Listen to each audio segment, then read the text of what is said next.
नमस्कार साथियों, आप सभी का स्वागत है एक नए वीडियो में। आज के इस वीडियो में यूपी टीईटी में आए हुए पर्यावरण अध्ययन के प्रीवियस ईयर प्रश्नों को हल करेंगे, जो आने वाली परीक्षा 2026 के लिए महत्वपूर्ण है। प्रश्न नंबर 1, शिक्षक की सबसे बहुमूल्य निधि है उसकी सेवा, वेतन, गर्व या छात्रों का विश्वास। शिक्षक की सबसे बहुमूल्य निधि उसके छात्रों का विश्वास है, इसलिए ऑप्शन नंबर डी सही है। परिकल्पना को बार बार परीक्षण करने से गलत नहीं पाया जाता है, तो वह है एक सिद्धांत है, कानून है, खोज है या मूल संकल्पना है। तो परिकल्पना को बार बार परीक्षण करने से गलत नहीं पाया जाता है, वह एक सिद्धांत है, इसलिए ऑप्शन नंबर ए सही है। निम्नलिखित में से सबसे उपयुक्त शिक्षण विधि है विचार गोष्ठी एवं श्रुतिलेख एवं दिए गए कार्य, विचार गोष्ठी एवं कार्य योजना, व्याख्यान एवं श्रुतिलेख। तो निम्नलिखित में से विचार गोष्ठी एवं कार्य योजना उपयुक्त शिक्षण की विधि है, इसलिए ऑप्शन नंबर सी सही है। निम्नलिखित में से कौन सी ग्रीन हाउस गैस नहीं है? Carbon dioxide, nitrous oxide, helium या मीथेन। तो दिए गए विकल्पों में से ग्रीन हाउस गैस हीलियम नहीं है, इसलिए ऑप्शन नंबर सी सही है। ध्वनि प्रदूषण का मापन किस इकाई द्वारा किया जाता है? ध्वनि प्रदूषण का मापन किस इकाई द्वारा किया जाता है? जूल, डेसिबल, न्यूटन या नैनो इकाई। ध्वनि प्रदूषण का मापन डेसिबल के द्वारा किया जाता है, इसलिए ऑप्शन नंबर बी सही है। निम्न नदियों में से कौन सी नदी बंगाल की खाड़ी में गिरती है? ताप्ती, सुवर्णरेखा, नर्मदा या सिंधु। दिए गए विकल्पों में से स्वर्णरेखा नदी बंगाल की खाड़ी में गिरती है, इसलिए ऑप्शन नंबर बी सही है। निम्न में से किस स्थलाकृति का निर्माण हिमानी द्वारा हुआ है? लैपीज, यू आकार की घाटी, वी आकार की घाटी या जलप्रपात। तो यू आकार की घाटी का निर्माण हिमानी द्वारा हुआ है, इसलिए ऑप्शन नंबर बी सही है।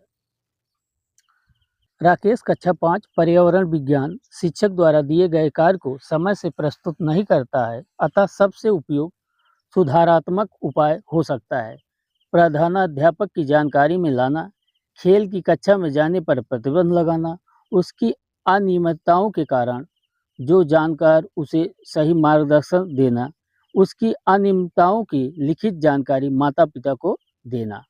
इसमें से विकल्प नंबर सी सही है, उसकी अनियमितताओं के कारण जानकर उसे सही मार्गदर्शन देना होता है, इसलिए ऑप्शन नंबर सी सही है। मध्य प्रदेश में कौन सा शहर झीलों का शहर कहलाता है? भोपाल, उज्जैन, इंदौर, ग्वालियर।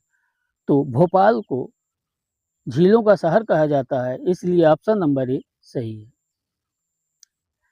निम्न में से कौन सा सागर यूरोप को अफ्रीका से अलग करता है? लाल सागर, काला सागर, अरब सागर, भूमध्य सागर। तो अफ्रीका को यूरोप से भूमध्य सागर अलग करता है, इसलिए ऑप्शन नंबर डी सही है। अंतर्राष्ट्रीय ओजोन दिवस मनाया जाता है 16 सितंबर को, 7 दिसंबर को, 30 मार्च को या 22 अप्रैल को। अंतर्राष्ट्रीय ओजोन दिवस 16 सितंबर को मनाया जाता है, इसलिए ऑप्शन नंबर ए सही है। किसी खाद्य श्रृंखला में शाकाहारी होते हैं प्राथमिक उत्पादक, प्राथमिक उपभोक्ता, द्वितीयक उपभोक्ता या अपघटनकर्ता। तो किसी भी खाद्य श्रृंखला में शाकाहारी प्राथमिक उपभोक्ता होते हैं, इसलिए ऑप्शन नंबर बी सही है। पारिस्थितिकी तंत्र के तत्वों को चक्रण को क्या कहते हैं? रासायनिक चक्र, जैव भू रासायनिक चक्र, भूगर्भिक चक्र या भू रासायनिक चक्र। पारिस्थितिकी तंत्र के तत्वों के चक्रण को जैव भू रासायनिक चक्र कहते हैं, इसलिए ऑप्शन नंबर बी सही है। निम्नलिखित ईंधनों में कौन सा न्यूनतम पर्यावरणीय प्रदूषण उत्पन्न करता है? डीजल, पेट्रोल, हाइड्रोजन या कोयला। तो दिए गए विकल्पों में न्यूनतम पर्यावरणीय प्रदूषण हाइड्रोजन उत्पन्न करता है, इसलिए ऑप्शन नंबर सी सही है। संकटग्रस्त जंतु दैत्याकार पांडा पाया जाता है ऑस्ट्रेलिया में, भारत में, चीन में, ब्राजील में। संकटग्रस्त जंतु दैत्याकार पांडा चीन में पाया जाता है, इसलिए ऑप्शन नंबर सी सही है।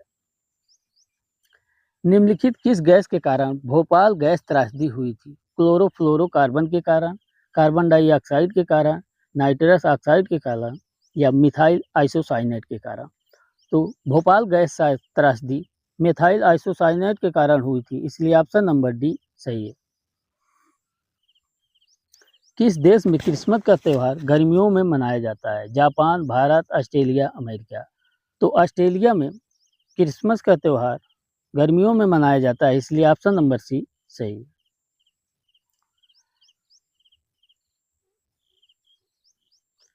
गिर वन्य जीव अभ्यारण्य निम्न में से किस वन्य जीव का संरक्षण करता है? हाथी, सांप, गैंडा, शेर। तो गिर वन्य जीव अभ्यारण्य शेर का संरक्षण करता है, इसलिए ऑप्शन नंबर डी सही है। ग्रीन मफलर संबंधित है मृदा प्रदूषण से, वायु प्रदूषण से, ध्वनि प्रदूषण से या जल प्रदूषण से? ग्रीन मफलर ध्वनि प्रदूषण से संबंधित है, इसलिए ऑप्शन नंबर सी सही है। भू परिस्थितिकी तंत्र में ऊर्जा का महत्वपूर्ण स्रोत है। भू परिस्थितिकी तंत्र में ऊर्जा का महत्वपूर्ण स्रोत है सूर्य, पृथ्वी, चंद्रमा, शुक्र। भू परिस्थितिकी तंत्र में ऊर्जा का महत्वपूर्ण स्रोत सूर्य है, इसलिए ऑप्शन नंबर ए सही है। निम्न में से कौन सी प्राकृतिक वनस्पति मरुस्थलीय प्रदेशों में पाई जाती है? महोगनी, कैक्टस, फर या चंदन? तो कैक्टस मरुस्थलीय प्रदेशों में पाई जाती है, इसलिए ऑप्शन नंबर बी सही है। टाइटन किस ग्रह का प्राकृतिक उपग्रह है? वरुण, बुध, शनि, शुक्र। टाइटन शनि का उपग्रह है, इसलिए ऑप्शन नंबर सी सही है। निम्नलिखित में से कौन सी बायोडीजल की फसल है? कपास, जेट्रोफा, गन्ना, आलू। तो बायोडीजल की फसल जेट्रोफा है, इसलिए ऑप्शन नंबर बी सही है। पर्यावरण संरक्षण अधिनियम किस वर्ष पारित हुआ था? 1982 में, 1986 में, 1992 में या 1996 में? पर्यावरण संरक्षण अधिनियम 1996 में पारित हुआ था, इसलिए ऑप्शन नंबर बी सही है। भूमंडलीय ताप का कारण है हिमनदों में वृद्धि, कार्बन डाइऑक्साइड में वृद्धि, कार्बन डाइऑक्साइड में कमी, वनों में वृद्धि। भूमंडलीय तापन का कारण कार्बन डाइऑक्साइड में वृद्धि है, इसलिए ऑप्शन नंबर बी सही है। निम्नलिखित में से किसमें सर्वाधिक जैव विविधता पाई जाती है? शीतोष्ण पर्णपाती वन बायोम में या उष्ण कटिबंधीय सदाबहार वर्षा वन बायोम में या शीतोष्ण घास प्रदेश बायोम में या सवाना बायोम में? सर्वाधिक जैव विविधता उष्ण कटिबंधीय सदाबहार वर्षा वन बायोम में पाई जाती है, इसलिए ऑप्शन नंबर बी सही। निम्न में से किस मृदा का निर्माण लावा द्वारा हुआ है? लाल मिट्टी, काली मिट्टी, जलोढ़ मिट्टी या लैटेराइट मिट्टी? तो मृदा का निर्माण जो लावा द्वारा हुआ है वो काली मृदा है, इसलिए ऑप्शन नंबर बी सही है।